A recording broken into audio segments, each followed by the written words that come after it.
The Great Gatsby by Scott Fitzgerald.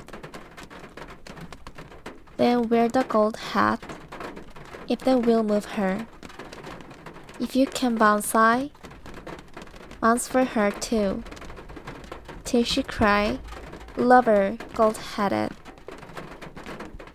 High bouncing lover, I must have you. Thomas Peck de Villiers. Chapter 1.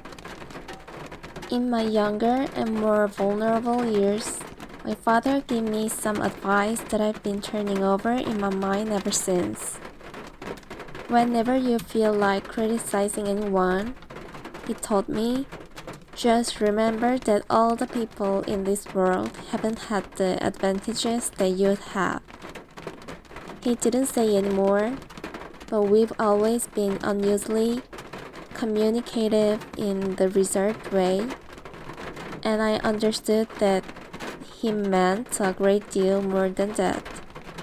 In consequence, I am inclined to reserve all judgments, a habit that has opened up many curious natures to me, and more made me the victim of not a few Voltairean bores.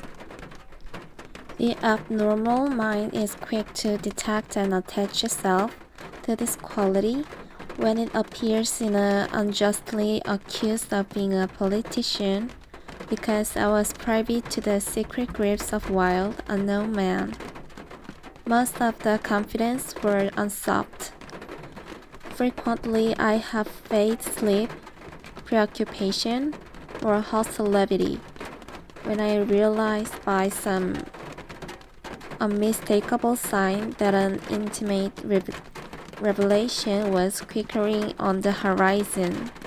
For the intimate revelations of young men, or at least the terms in which they express them, are usually plagiaristic and marred by obvious suppressions.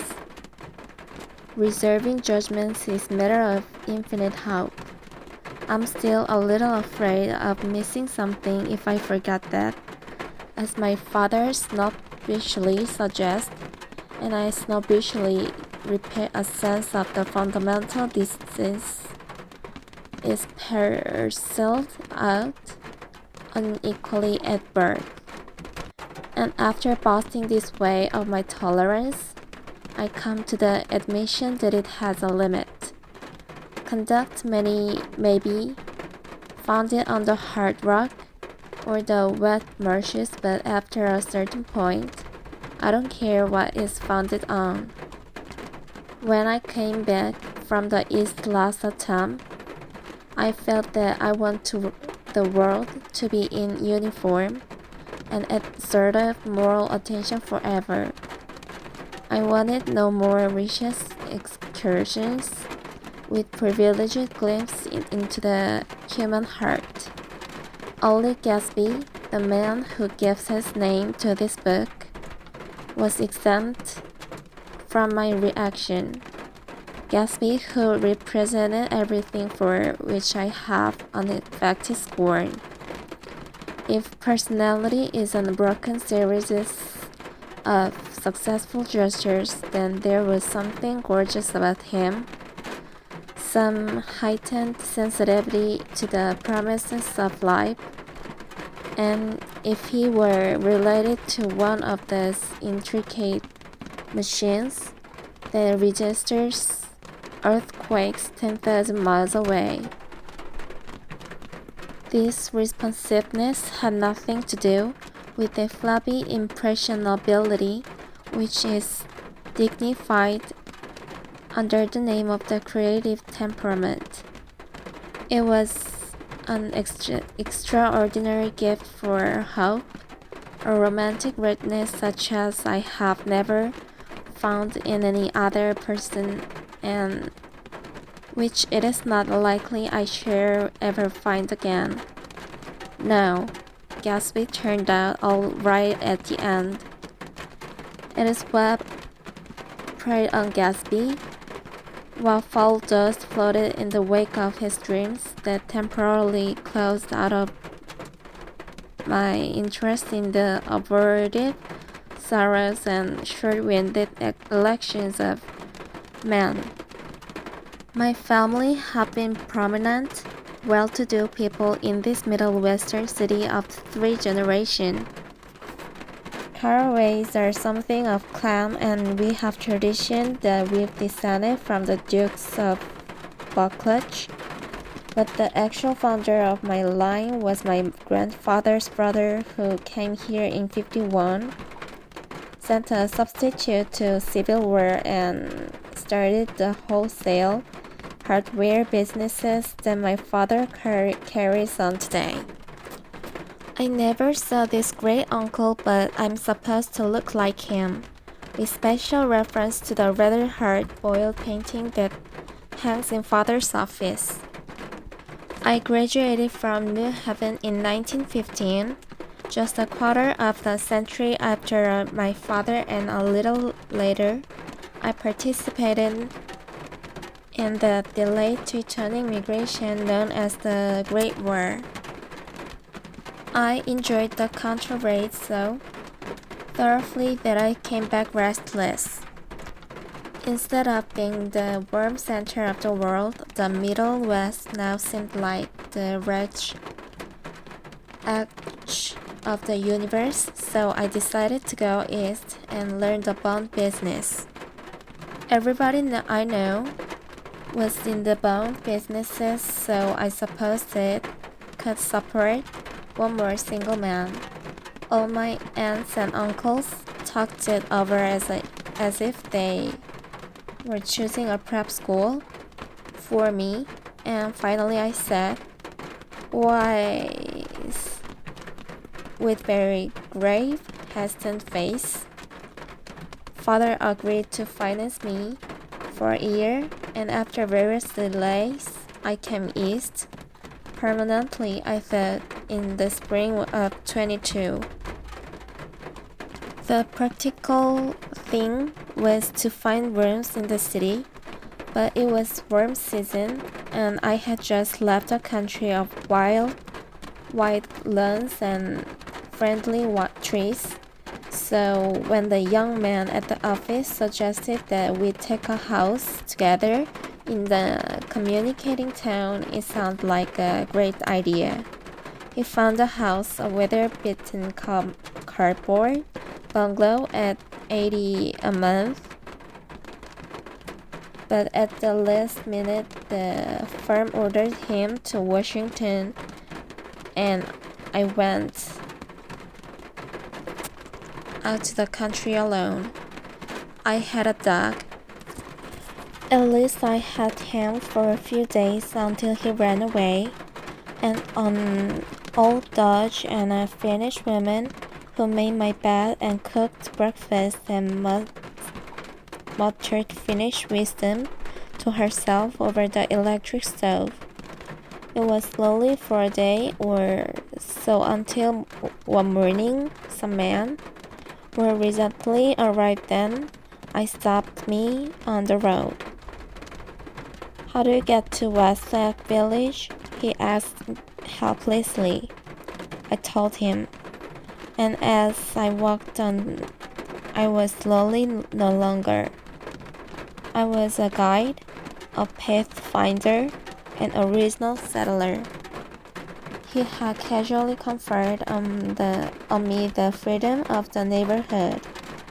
And so, with the sunshine and the great bursts of leaves growing on the trees, just as things grow in fast movies, I had the familiar conviction that life was beginning over again with the summer.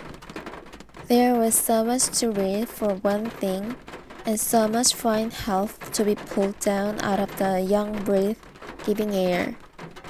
I bought a dozen volumes on banking and credit and investment securities, and they stood on my shelf in red and gold like new money from the mint, promising to unfold the shining secrets that only Midas and Morgan and McCandless knew. And I had the high intention of reading many other books besides. I was rather literary in college, One year I wrote a series of very solemn and obvious editorials for the Yale News. And now I was going to bring back all such things into my life and become again that most limited of the specialists, the well-rounded man. This isn't just an epigram. Life is just more successfully looked at from a single window.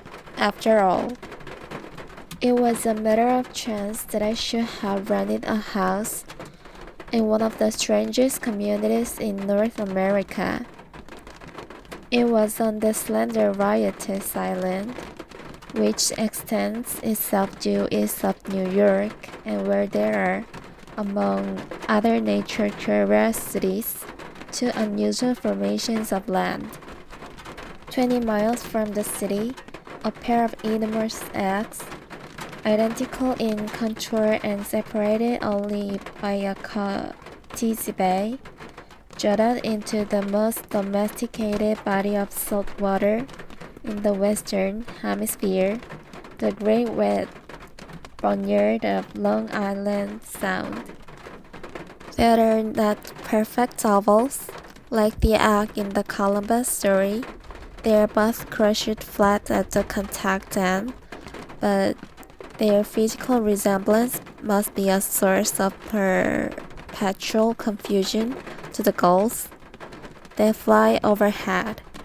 To the wingless are a more arresting phenomenon is their dissimilarity in every particular except shape and size. I lived at West Egg, the less fashionable of the two, though this is the most superficial tag to express the bizarre and not a little sinister contrast between them. My house was at the very tip of the egg, only 50 yards from the Sound, and squeezed between two huge places that rented for 12 or 15,000 a season. The one on my right was a colossal affair by any standard. It was a factual imitation of some Hotel de Ville in Normandy, with a tower on one side, spanking new under a thin bird of raw ivy, and a marble swimming pool, and more than 40 acres of the lawn and garden. It was Gatsby's mansion, or rather, as I didn't know Mr. Gatsby, it was a mansion inhabited by a gentleman of the name. My own house was an eyesore, but it was a small eyesore, and it had been overlooked, so I had a view of the water, a partial view of my neighbor's lawn, and the consoling promiscuity of millionaires for $80 a month. Across the courtesy bay, the white palaces of fashionable East Egg glittered along the water, and the history of the summer really begins on the evening I drove over there to have dinner with the Tom Buchanans. Daisy was my second cousin once removed, and I'd known Tom in college. And just after the war, I spent 2 days with them in Chicago. Her husband, among various physical accomplishments, had been one of the most powerful ants that ever played football and knew heaven, a national figure in a way, one of those men who reach such an acute limited excellence at 21 that everything afterwards savors of anticlimax. His family were enormously wealthy, even in college. His freedom with money was a matter of reproach, but now he'd left Chicago and come east in fashion that rather took your breath away. For instance, he brought down a string of polo ponies from Lake Forest. It was hard to realize that a man in my own generation was wealthy enough to do that. Why they came east, I don't know. They had spent a year in France for no particular reason, and then drifted here and there unrestfully wherever people played polo and were rich together. This was permanent move, said Daisy over the telephone, but I didn't believe it. I had no sight into Daisy's heart, but I felt that Tom would drift on, forever seeking a little wistfully for the dramatic turbulence of some irrecoverable football game.